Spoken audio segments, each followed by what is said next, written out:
To کے لیے پہلے ٹو ہے. علامہ اقبال کے افکار و نظریات کا سر چشمہ ہے.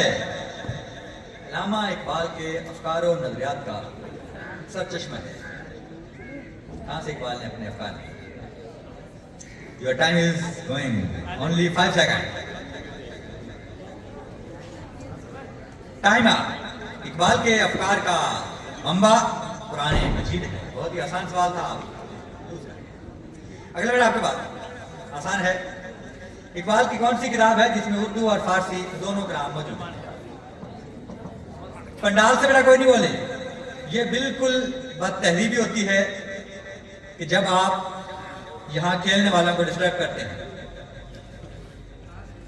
جس کو بہت شوق ہو یہ دونوں سٹیج اس کے لیے حاضر ہے.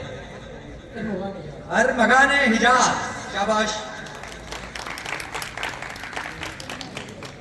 اگلا بیٹا آپ کے پاس تیسرا سوال.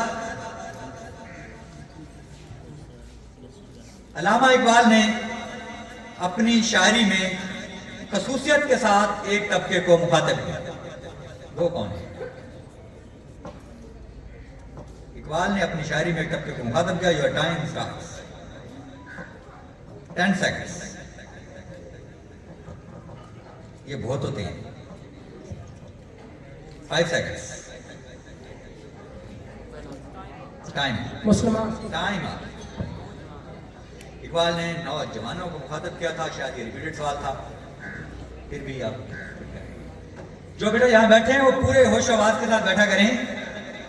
بعض بات ایسی گڈ لک ہو سکتی ہے کہ کوئی سوال ریپیٹ ہو جائے. ہم نے اپنی طرف سے پوری کوشش کی ہے کہ پچھلے سال والوں کو دیکھ کے جو ریپیٹیشن سے ختم کی جائے, لیکن پھر بھی آخر انسان کی کوشش ہے تو ایسا ہو سکتا ہے کہ سوال ملتے جلتے ہوں یا سوال ریپیٹ ہوں. تو جس کے ذمہ آ جائے گا اس کی گڈ لک ہے. پھر بھی اگر آپ کو جواب نہیں ہے تو یہ آپ کی زیادتی ہے. تو خیر آپ بہت اچھا کھیلے. ٹیم 4 آپ کی طرف چلتے ہیں. جوانوں کو آہے سحر دے, جوانوں کو میری آہے سحر دے. شیر محمد. جوانوں کو میری آہے سحر دے. شاباش شاباش. ہمت کریں, پورا کریں شیر کو. آدھا شیر آپ بول رہے ہیں, مصرع آپ پورا کر سکتے ہیں. ٹائم.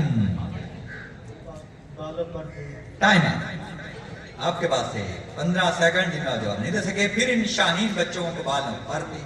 آپ بالکل قریب قریب تھے. تھوڑا سا ہمت کیجیے, کنفیوز ہونے کی ضرورت نہیں ہے. جی بیٹا نیکسٹ سوال آپ کے پاس. ڈاکٹر علامہ محمد اقبال کو سرکار خطاب دیا جا رہا تھا لیکن آپ نے لینے سے انکار کیا. سوال اقبال نے اپنے لیے خطاب لینے سے پہلے کیا مطالبہ کیا تھا؟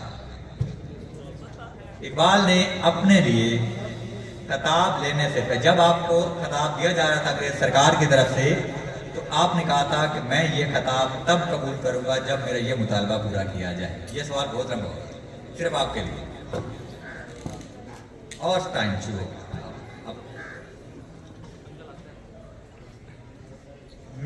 مسلمانوں کے لیے. جی آپ کا جواب غلط ہوا.